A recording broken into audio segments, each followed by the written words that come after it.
Hello students, today I am going to discuss about important 2 marks in electrostatics and important 3 marks in electrostatics. The first 2 mark is what is meant by quantization of charge. So let us consider a conductor. The conductor, it may consist of so many charges, for example Q1, Q2, Q3. If you want to write the total charge of the system, then the charge on the conductor, it is equal to an integral multiple of, where n is an integer, is an integral multiple of the fundamental unit of electric charge, that is where E is the fundamental unit of electric charge and the E value is equal 1.6 into 10 power minus 19 coulomb. So this is a quantization of electric charge. We can write the total charge of the system by using this rule. The total charge of the system, it is equal to an integral multiple of fundamental unit of electric charge. Here the n value, it is equal to 0, plus or minus 1 and plus or minus 2 and so on. Okay, next write down the Coulomb's law in vector form and mention what each term represents. Let us consider a charge Q1 and Q2. Here the charge Q1 will exert the force upon the charge Q2 and Q2 will also exert the force upon Q1. Okay, the force experienced by the charge Q2 due to the charge Q1, it can be written as the force on the charge Q2 due to the charge Q1, that is equal K into Q1 Q2 by R square, and this force acts from Q1 to Q2, so that the unit vector acts along Q1 to Q2, that is R1 to cap. So this is a Coulomb's law in vector form. Here F12 is the force upon the charge Q2 due to the charge Q1, and where K is a constant of proportionality and Q1 Q2 are charges, and R square is the distance between the two charges, and R12 is the unit cap, where R1 is the unit vector, it acts from Q1 to Q2. Okay, next third, define capacitance and give its units. The capacitance of capacitor, it is defined as ratio of the amount of charge or the charge on either of the conductor plates to potential difference exists between the two conductor plates. So charge on either of the conductor plates to potential difference exists between the conductor plates, between the plates of the capacitor. Okay, so where capacitance of capacitor is a ratio, it's a ratio of charge on either of the conductor plate to potential difference exists between the conductor plate, and its unit is farad. Okay, the fourth one is what are the difference between Coulomb force and gravitational force. So we know that Coulomb force is attractive or repulsive, but gravitational force is only attractive force, or it has only attractional force. And then the value of constant in Coulomb force, and its value K is equal to 9 into 10 power 9 Newton meter square Coulomb to the power minus 2. And similarly, the value of constant in gravitational force, where G is equal to 6.626 into 10 power minus 11 Newton meter square kilogram to the power minus 2. So in both the cases we have a constant. In Coulomb force and gravitational force there exists a constant, but the values of constant is different. And then Coulomb force, it depends upon the nature of the medium. Yes, if the medium changes in Coulomb force, definitely the force exists between the charged particle also will change. But in the case of gravitational force, it is independent of the medium. And then the fourth point is it is applied only to the charges at rest. So Coulomb force exists between the charges at rest, but gravitational force exists both of masses at rest and in motion. What is electric field? So electric field is defined as force experienced per unit charge. Okay. In order to find the electric field of an isolated charge, we have to bring another charge near to the first charge. For example, if you want to find the electric field of the first charge or a point charge, we have to bring another charge near to the first charge. So this charge will experience the force, and that force is nothing but electric field of the first charge. So in order to find the electric field, we have to bring another charge in that field, so that the tested charge will experience the force. So the force experienced per unit charge is called electric field. So electric field is a vector quantity, and its unit is Newton per Coulomb. And then define electric dipole. Two equal and opposite charges, a positive charge and a negative charge, if these two charges, two equal and opposite charges, separated by a small distance, is called electric dipole. Okay. And then what is electric dipole moment? The electric dipole moment, it is defined as, it's a product of magnitude of any one of the charge, that is q, into distance between the two charges 2a, where O is the center and O minus q, the distance between minus q and O is plus a, and distance between O and plus q is a. So total distance is 2a. Here the two charges separated by a distance 2a. So dipole moment, it is defined as, it's a product of magnitude of any one of the charge into distance between the two charges. If you want to write it in vector form, we have to use a unit cap, so unit vector, that is p cap. If you want to write it in vector form, we have to use a unit vector p cap. Here the unit of dipole moment is, so Coulomb meter. And then define electrostatic potential. What is electrostatic potential? Let us consider a charge, it is fixed at an origin.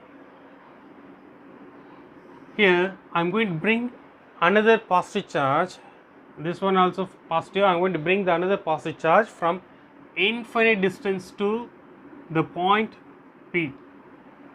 In order to bring this charge, we have to do some work done, and in order to do work, we have to apply an external force. Okay. Now I am going to bring the charge from infinite distance to the point P. So electric potential at a point, it is equal to, is work done to bring a charge from infinite distance. So work done, we have to do the work done by external force. So the electric potential at a point P is equal to work done by an external force to bring a charge from infinite distance to the point P with a uniform velocity in the region of external electric field. So what is electric field? Simply you can say it in a single word. The electric potential is nothing but it's a work done to bring a charge from infinite distance to a particular point P against the electric field. Okay. And then define electric flux. So electric flux, it is defined as number of electric field lines crossing a given area. Number of electric field lines crossing a given area kept normal to the electric field lines. So let us consider area, and this area is kept normal to the electric field lines. Here how many lines are crossing through this given area is called electric flux. So electric flux is a scalar quantity, and flux is defined as number of field lines crossing the given area and the area kept normal to the electric field lines is called electric flux. Here it can be written mathematically as phi E is equal to closed integral of E vector dot dA vector.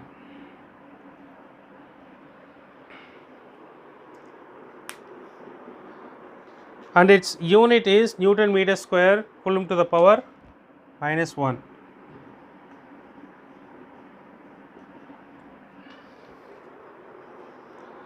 And then write a short note on electrostatic shielding. What is electrostatic shielding? Electrostatic shielding is a process of isolating certain region in space. So in which we are using the fact that the electric field inside the conductor is 0. So during the lightning and thundering, it is safer to sit inside a car, or it is safer to sit inside a bus than standing in open ground or standing under a tree, because the metal body of the car or bus, it gives it acts as a electrostatic shielding. It isolates certain region from the external field. So what is electrostatic shielding? The process of isolating certain region of space from the external field. So here the principle used is the electric field inside the conductor is 0. And then what is a corona discharge? Let us consider a sharp edge conductor. So we know that the charge density will be more at the sharp edges. So at the sharp edges, charge density is very large. More number of charges are accumulated at the sharp edge. Okay. So that electric field will be large at the sharp edge. This larger amount of electric field will ionize the air. Ionize the air means it will separate the air molecules into positive and negative ions. That is negative and positive ions. Okay. Here positive charges are repelled at the sharp edge, because a positive charge in the air will repel the positive charge in the conductor. So that the positive charges are repelled at the sharp edge and negative charges are attracted. So if one positive and negative charge join, they will cancel each other, they get neutralized. So that the number of positive charge in the conductor will keep on decrease, because it attracts negative charges. So it will combine with the negative and cancel each other. So that now the number of positive charges in the conductor will decrease. This will reduce the electric field near the sharp edge, and this process is called corona discharge, or simply we can define the leakage of charges at the sharp edge is called corona discharge. And then state Coulomb's law. Coulomb's law states that the force of attraction or repulsion between the two charges. Suppose if you consider positive, the force exists between the particles is repulsive force.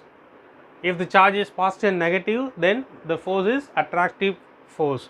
So that the force of attraction or repulsion between the two charged particles, it is directly proportional to product of magnitude of the two charges, that is q1 and q2, and it is inversely proportional to square of the distance between the two charged particles.